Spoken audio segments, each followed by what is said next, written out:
the horror genre is in pretty good health these days, with games like Resident Evil Village and Returnal seeing success.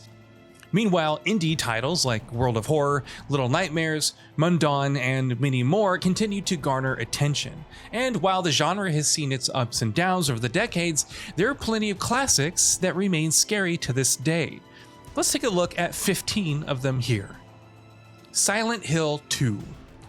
Konami struck gold with Silent Hill when it was released in 1999 for the PlayStation 1. However, it would be the sequel, released a mere 19 months later, that cemented itself in the halls of horror gaming. Silent Hill 2 didn't just give us iconic horrors like Pyramid Head, it explored the consequences of one's actions, the confrontation of deep-seated trauma, and the manifestation of one's inner nightmares. That it was impeccably paced, well-written, and atmospheric as a whole also helped distinguish it among other classics. AMNESIA: The Dark Descent. In 2010, when Resident Evil was veering ever more towards action and Silent Hill was trying to find its footing, Frictional Games released AMNESIA: The Dark Descent, a first-person title that focused more on psychological terror, an atmosphere of dread, and utilizing stealth and running to overcome terrors. It was a glorious throwback to the days of survival horror. Would you venture through this mysterious mansion as the amnesiac Daniel and learn about the nightmares that haunted you, or die trying? For an indie horror game title at the time, it was truly something special. Clock Tower. While other developers found inspiration from the works of David Lynch, George Romero, and what have you, Human Entertainment's Clock Tower turned to Dario Argento's Phenomena. A point-and-click side-scroller with 2D graphics, it saw protagonist Jennifer Simpson attempting to survive against the vicious Scissormen. The latter could appear almost anywhere, and hiding or using traps was key. With a terrifying atmosphere, it quickly made a name for itself in the survival horror genre despite being fairly underrated today. Sanitarium. When Max awakens in an asylum with no memory of his past, having suffered a terrible car accident, few could have anticipated the things that awaited. It's not long before the asylum's many doors take him to far-off locations, from a hive of robotic insects to a town of malformed people. What is reality and what is fiction? Unraveling this formed the crux of Sanitarium's appeal, providing a solid mystery to go with its disturbing sights and sounds. Even by today's standards, Dreamforge's point-and-click adventure is a trip unlike any other. I Have No Mouth, and I Must Scream. The setup for I Have No Mouth and I Must Scream, based off of Harlan Ellison's short story of the same name, sounds like a demented sitcom. What happens if a supercomputer AI decimated all of humanity and tortured 5 people for all of eternity? Developed by Cyber Dreams and the Dreamers Guild, with Ellison himself working on the narrative, this adventure title presented a mix of ethical dilemmas and quandaries with multiple playable characters. Surreal, challenging, frustrating, and very disturbing, I Have No Mouth and I Must Scream is still a horror classic. Manhunt. After the success of Grand Theft Auto 3 and Vice City, Rockstar Games diverged into a different brand of violence with Manhunt. As James Earl Cash, a death row prisoner forced to murder gangs and other violent criminals for questionable films, players were tossed into a world of cruelty and survival. Running headfirst into a fight was suicide. Sneaking up on foes and brutalizing them was key, since this affected one's grade for a scene. It was dark, but also compelling despite some of the flaws with the AI and level design. Dino Crisis. While the sequel leaned more into action-heavy gameplay, the first Dino Crisis was pure, unbridled survival horror. The story focuses on Regina, who ventures to an island facility with her team only to be assailed by dinosaurs. And unlike the Resident Evil series, these weren't slow-moving zombies, they were quick, vicious, and smart. It was a more frantic, faster-paced ride, where fighting off a giant T-Rex was as much of a threat as having to recover your weapon if it was knocked away. Resident Evil from 2002. The first Resident Evil is a trailblazer in the survival horror genre, but its voice acting and live-action cutscenes were embarrassing at the time.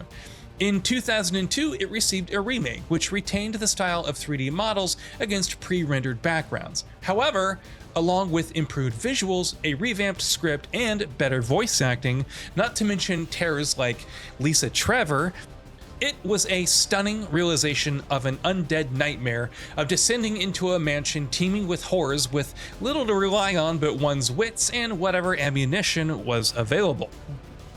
The Suffering. Back when it still existed, Midway Games wasn't just about Mortal Kombat, it also published The Suffering by Surreal Software. As death row prisoner Torque, one must escape from prison on Carnate Island while trying to regain his memory, along with various disturbing creatures representing different executions, who will often fight each other as they will the player. The entire game centers on Torque's morality. Would you give in to the demon within and murder indiscriminately, or try to find redemption?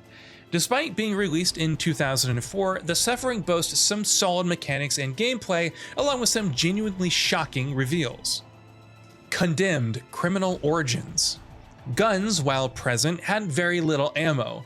Melee combat was ideal and suitably brutal, relying on weapons in the environment or beating foes to death with one's bare hands. There's a strong investigative element as well, but in essence, the story is about CSI agent Ethan Thomas's cat and mouse game against serial killer X. Over time, however, he also begins to feel a sort of madness overcoming him. Dead Space. The trials and tribulations of Isaac Clarke on the USS Ishimura all begin here. To this day, there's so much that Dead Space does right, from its progression and visceral combat to the hallucinations and body armor, that it's astounding. If you've never played it and wonder what the fuss is about, especially after the recently announced remake, do yourself a favor and go in blind, as terrifying as it will inevitably be. SIREN. Keiichiro Toyama is making a comeback with Bokeh Studios' Slitherhead, but before this, he was responsible for the SIREN series. Debuting in 2004, the game first featured a cast of characters doing everything to survive against the terrifying Shibito, relying on sight-jacking to see and hear things from the perspectives of others. Stealth is essential, especially since the Shibito can't be killed, along with coordinating between different characters. Focused more on atmosphere, SIREN was also well known for its use of human faces on character models, which further accentuated the horror. Eternal Darkness: Sanity's Requiem. Even with all of the controversies that Silicon Knights faced, Eternal Darkness: Sanity's Requiem remains a horror classic. Its main claim to fame were the sanity effects, which could range from characters suddenly dying to the TV switching off or the walls bleeding. In-game, that is. Such a system had never been attempted before, but on top of that, Eternal Darkness featured an incredible story, spanning multiple eras and playable characters against the backdrop of the terrifying Ancients. Call of Cthulhu: Dark Corners of the Earth. Not many games have been able to embody the madness and terror of H.P. Lovecraft's works, save for Call of Cthulhu: Dark Corners of the Earth. Its beginning is less than simple as Detective Jack Walters investigates a mass suicide and goes insane. After being released from the asylum and not remembering the 6 years he spent afterward, Walters ventures to Innsmouth to investigate a missing persons case. The horrors quickly begin to pile up, whether it's the hostile villagers or chilling atmosphere permeated with hallucinatory sights and sounds. The line between sanity and madness, the terrors that lie beyond, and whether one is fit to possess this knowledge are brilliantly explored here. Fatal Frame 2: Crimson Butterfly. Touted as the best game in this series and one of the scariest games ever made, Fatal Frame 2: Crimson Butterfly is the story of Mayu and Mio. Venturing to an abandoned village, they quickly become embroiled in a ritual that demands their sacrifice and encounter evil spirits throughout. The camera obscura is once again in play and must be used to exorcise enemies. With an intriguing mystery and genuinely emotional moments, it's still a hallmark of horror storytelling. And that brings us to the end of this video. A quick request before we conclude: we upload new videos every single day, and if you like what we're doing, please consider subscribing. It really helps us out. Also, don't forget to enable all your notifications by clicking the bell icon so that you can receive daily video updates. Thanks for watching.